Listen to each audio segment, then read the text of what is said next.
Welcome to Her Playbook, our new podcast on the Giants Podcast Network. I'm Madeline Burke, joined today by the Giants Director of Coaching Operations, Laura Young. Laura, thanks so much for taking the time today. First of all, for the listeners and viewers at home, how would you describe what your role entails? As a Director of Coaching Operations, I work in collaboration with a number of the departments in the building, our strength and conditioning, our equipment, our trainers, as well as the business side. So it's a combination of different departments of what we do. And then as we get rolling into the season, I'll work real closely with our coaching staff. The nice part about Dave's is he allows this job to evolve. So it's not, hey, it's just operations. We'll kind of see where it goes from there. Yeah, just there's a lot of flexibility and room for growth. And now you are the first woman to hold a full-time position on the Giants coaching staff. And that's a pretty big step to take. Does that kind of hold weight for you, or does that carry significance? I feel it's an honor. Yeah. I mean, when I took the job, I didn't know it. And I have always been around great women right. In the NFL. And so I hope that I'm just part of that process that evolves it. Well, and it's so fascinating because I was talking to a friend recently about this podcast and this interview, and I mentioned this, and he said to me, that's so cool. I didn't realize that there were women in those roles. Not that women couldn't be, but just that there wasn't much public representation. How important is it to kind of show people that there are other paths than the ones that we think of as more feminine roles around sports? For me, it's hugely important. Yeah. I mean, I'll go back to the women that I worked with. They were in football, but they weren't at the forefront of it. They weren't in coaching. They were in scouting. They were in operations. So I was led by really good women in Baltimore, and they kind of set the groundwork for me in terms of, who to be when you're in the NFL. And I think it's important for us to be out in the forefront, but there have been women that have set that stepping stone for us to progress up on. What would you say are keys to success? I mean, it is such a male-dominant field for a woman. I don't say it's a male-female thing. You're going to have a challenge in whatever job. You're going to have advancements, and you have to learn from all those different things that you, like any career. Yeah. I mean, you learn from what you did good and what you did. The good part is I've learned to really watch people. Yeah. Being a sponge. Yeah. And being able to say, okay, I like what this person did. How can I make that mine? Right. Type thing. And really in this business, I mean, we're all grinding. It's not, hey, they're grinding and we're not. The biggest challenge I think we have in this business is just success. Yeah. I mean, it doesn't matter where you are in it. It's across the board. Every NFL team wants to be successful.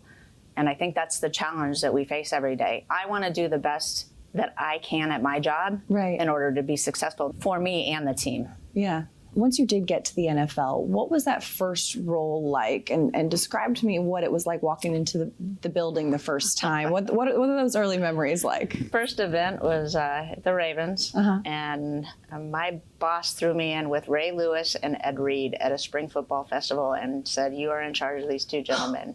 A lot of personality in that room. Yes. I was new. I was young, and I literally arrived the week before, and it was one of their biggest events. It was right after, I want to say it was right after the draft. And here I am with the biggest high-profile player on the team and the biggest draft pick at the time. And it just got me ready. Yeah. I learned from there. So how did you evolve throughout your time in that role? And then how did you know when you had to move on, what was next? As things were transitioning in Baltimore, one of the guys that I got to know through my position was in coaching, and he had an opportunity and said, "Would you have an interest in coming with me?"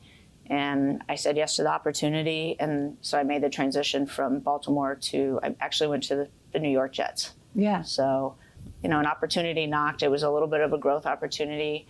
My role would change, opportunity to learn something new. And so I said yes. And what did your role change to at the Jets?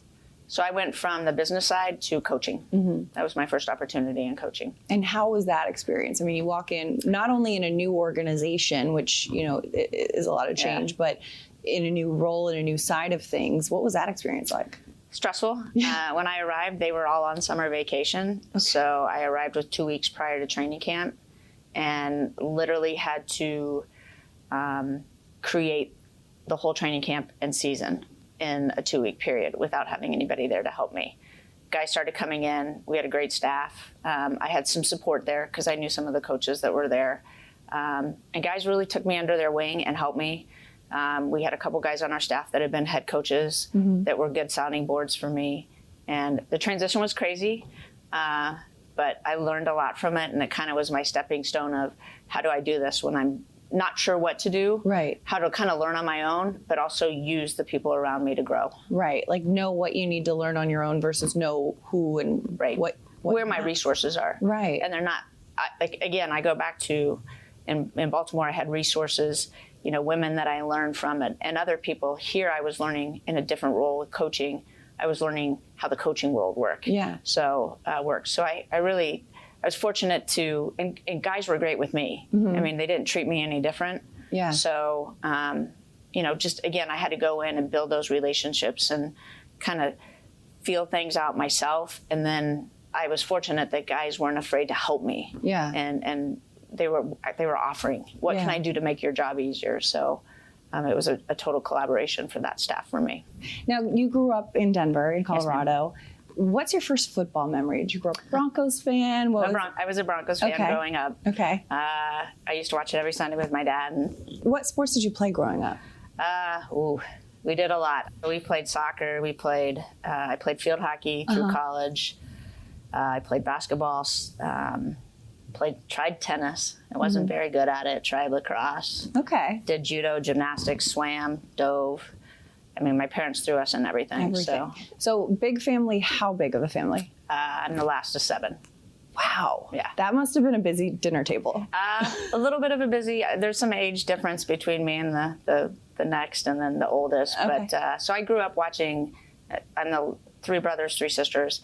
All of my siblings play sports. Okay. I always went to my brother's football, soccer, gymnastics. I remember my sister's high school, gymnastics, swimming. Yeah. I went to my brother's college wrestling. I was real tight. Our family was real tight with the college coach up there. So that's cool. Yeah. And being like a big family environment all that time too, I'm sure kind of like created some of the traits that you're using now. I mean, the competition, the kind of, all right, it's a crowded meeting room. Like, let me get a word in. We fielded our own team. We had a family that we were tight with when I was growing up. And we would do a summer trip with them, and 2 large families with we would go to Lake Powell with 2 houseboats. Oh, wow. It was, there's always competition. It still is. I mean, we're all older now and we still all compete. That's incredible. At what point, when did you know that you wanted to work in the NFL?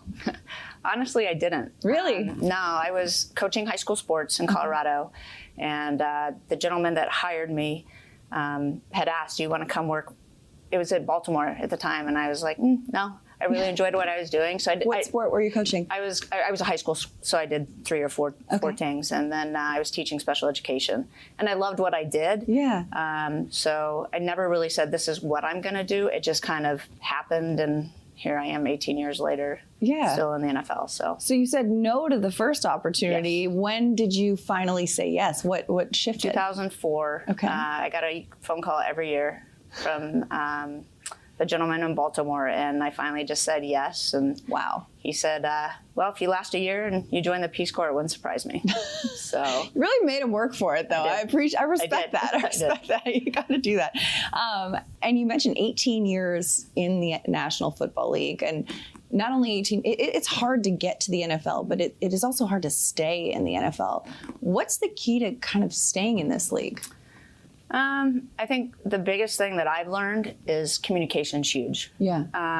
When you come in, you really got to be able to work with different groups of people. Your communication has to be on point. I think one of the things that I feel I'm good at is like details, building relationships, and at the end of the day, it's still a game that we're playing. Right. But, for me, it's really about building the relationships and communication with people. Yeah. Well, and relationships are strong a lot in this industry and in many industries. But I know you and Brian Dable have a good relationship. And a lot of that kind of helped bring you here. How would you describe how this role with the Giants came to fruition? So I actually worked with both Joe Shane and Dabes in Buffalo. Worked in our player development department. So I've been fortunate where I worked about 5 years on the business side. I got into the coaching world at the Jets and then moved to personnel. And then when I got hired in Buffalo, I started in coaching again and went back to player development. And at the Bills, I had the opportunity in player development to work a lot with Joe's department and the scouting department, and then also with the coaching department and Dave's. Yeah. And we just kind of established a relationship, and it was great. He saw something in me, and so he called and said, do you want to come down, I guess now, to New York and be part of my staff? And I said yes. What was the biggest surprise, would you say, about the coaching world that you didn't expect to be a part of it? Or, you mentioned learning about it. Was there something that you're like, that's something that I didn't expect in this space? I don't know if anything shocked me, because I think I probably at the time was so overwhelmed. Yeah.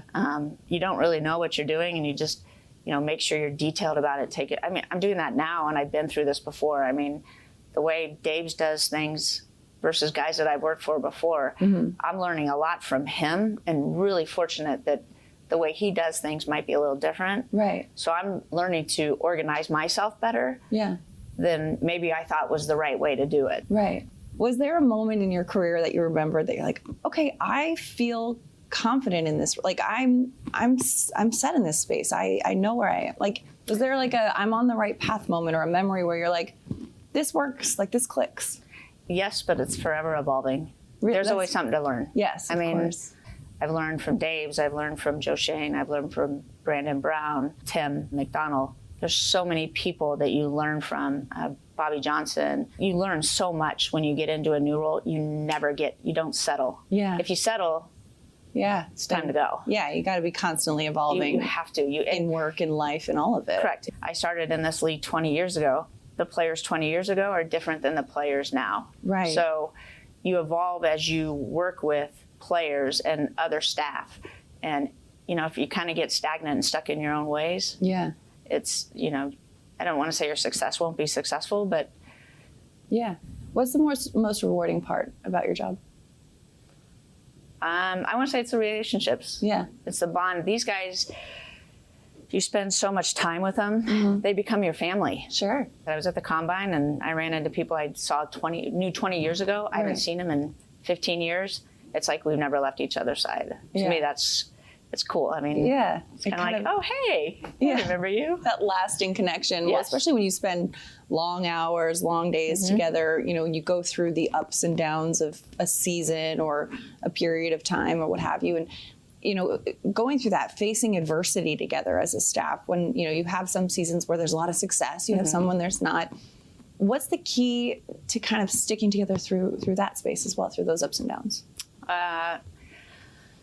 I think one, communication and a belief. I mean, the good part is if everybody's on the same page, it gets you through the adversity. We know there's going to be ups and downs in every season. You hopefully learn from those downs. Yeah.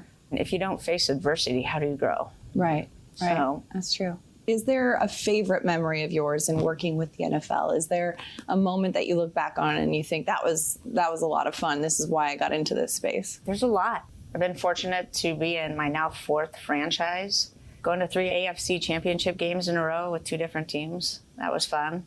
I've been fortunate to make a lot of them. Yeah. It's not easy making it to the playoffs. So when you do, it's no fun losing. Right. But, to get there is not easy either. What advice would you have to some of the young girls out there who might be football fans, who might be sports fans, who are looking and saying, you know what, I want to pursue a path like Elwise? What advice would you give? Never sell yourself short. I mean, there's going to be doors that are probably closed. Someone needs to open them. I attribute stuff to women that have done this before. Yes, I've been in it a long time, but that doesn't mean I cracked the door. Just don't ever stop. Don't ever stop believing in yourself. Laura Young, thank you so much for taking the time with us today. I really appreciate you spending a few moments and sharing your story. I appreciate it. Thank you.